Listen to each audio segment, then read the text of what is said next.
multiple cells to communicate to one another and say, oh, I'm going to become the skin and I'm going to become the bone, for example. So they try to replicate those kind of process in using the engineered system.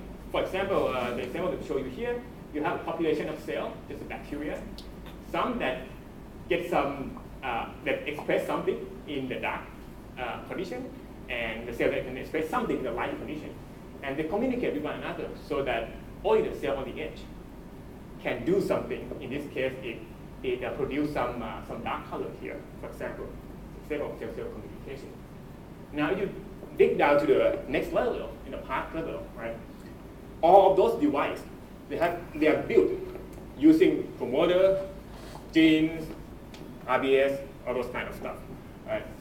So right now, like, there are growing community out there that try to build, refine, and standardize on this part.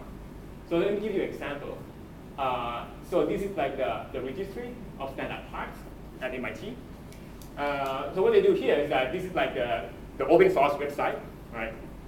That have all these list of parts. Promoter, you know, like protein domain or whatever. So you can go to this website, it's free, right?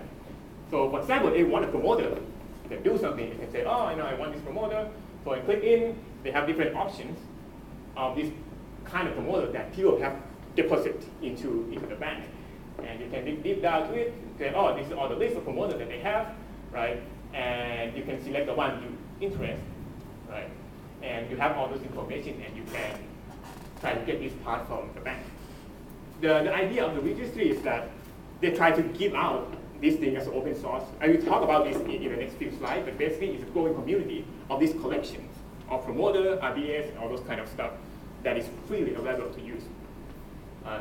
Another interesting thing is that there's another project near San Francisco. So they try to build a factory. Not like a factory, but it's like a non-profit lab that focusing on standardize those parts. For example, let me give you an idea.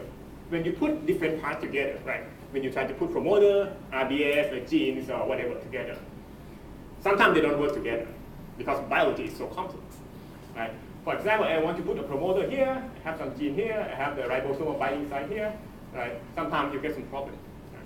So this guy try to measure, classify all these collection of the devices that can work well together, and also figuring out the way to reliably attach this device together, this piece of part together into a working device. Let me give you an example. This one is an unpublished work. I think they're still working on writing the manuscript, but basically this one is what they call the bicystron translation junction. So if you think about a gene capsid, right? You have a promoter here, you have an RBS, you have some gene downstream. Normally, those are all you have, all you need. But most of the time, there's some problem because sometimes when you transcribe the RNA out, this guy don't like this guy. Sometimes the RNA form a strange structure, right? And you get some weird effect. And basically, those projects, in this project, they're figuring out that if you add some special sequence here, basically, if the second RBS, you have some terminator here, and you have some like a short open reading frame here. And it turned out that this guy allows a more reliable composition between the RBS and the downstream gene here. And let me show you how it works.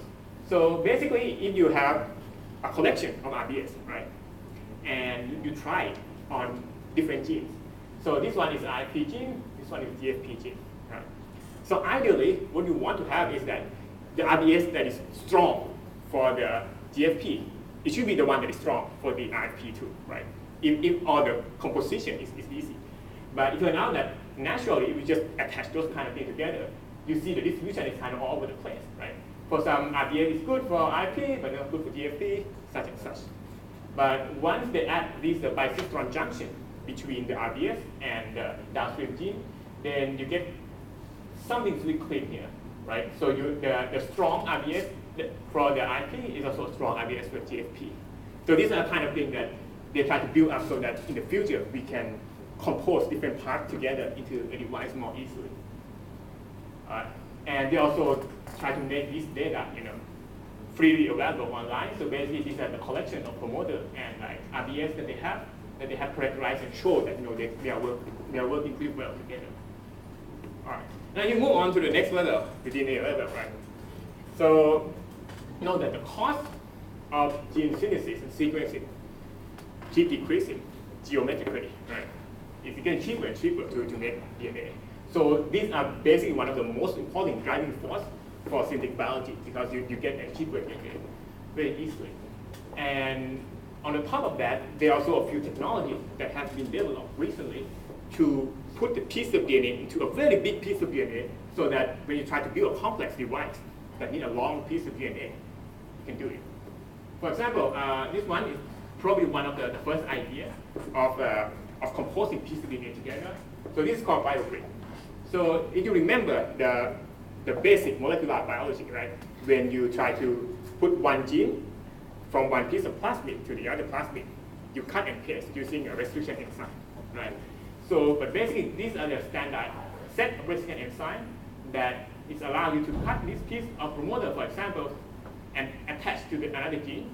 And once you attach it, you create a star here so that you eliminate the site in between and you recreate another piece of DNA that have these two standard sites on the end.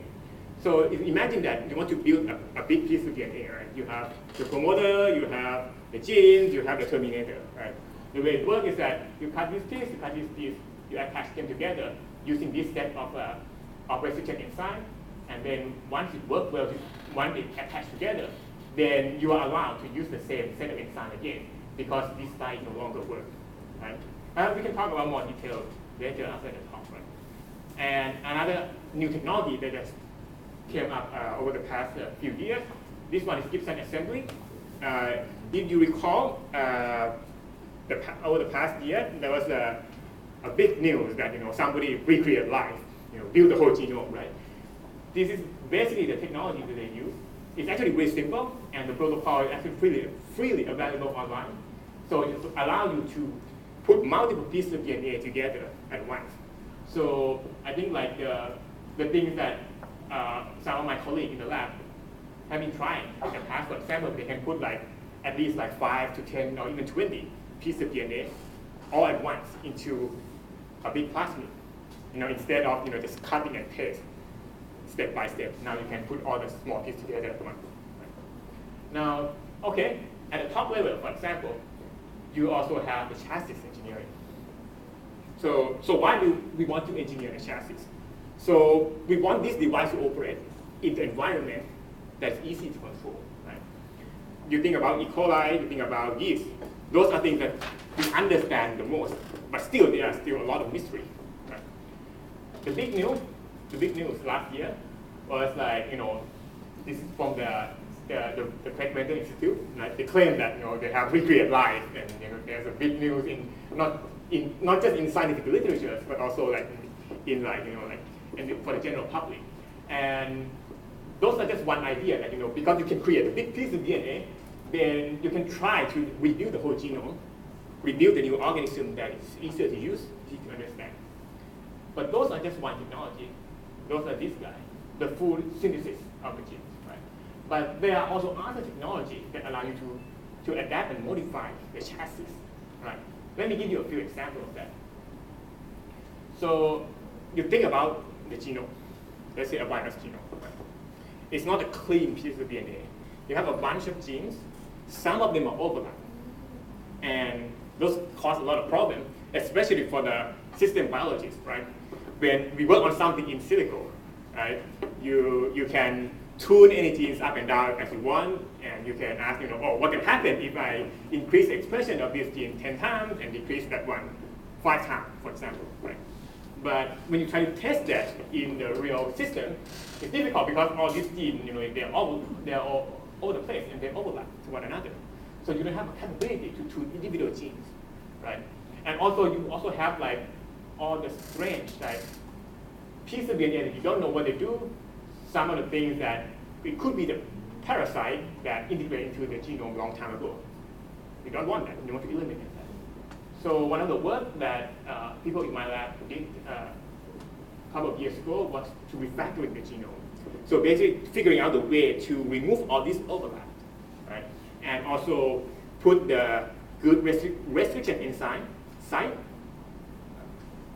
across different components so that you can swap in and out each different pieces, right? So allow you to tune the expression of each gene individually.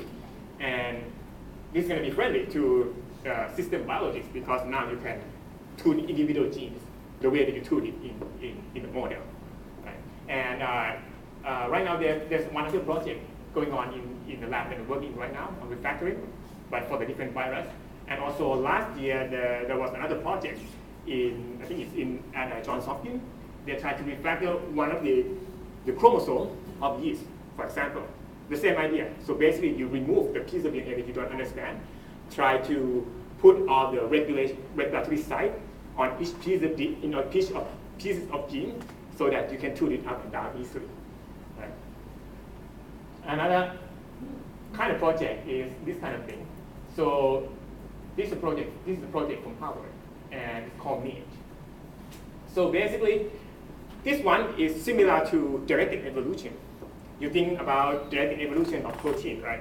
You have a piece of protein, you mutagenize it, right? And you go through a cycle of selection, right? And then you mutagenize it again. So, but this idea is that they try to mutagenize the whole genome, but at some specific location. So, for example, here, the idea is that you have some site on the genome, for example, like some location that is related to the genes in the pathway that you are interested in, right? And you mutagenize it and you cycle through it. For example, here is I think it's the lycopene production. So they have like all these long pathway, and there are many different genes in the pathway. And what they do is that they have this machine that, for each cycle, it transforms the small piece of DNA that can mutagenize and randomize each different RBS site.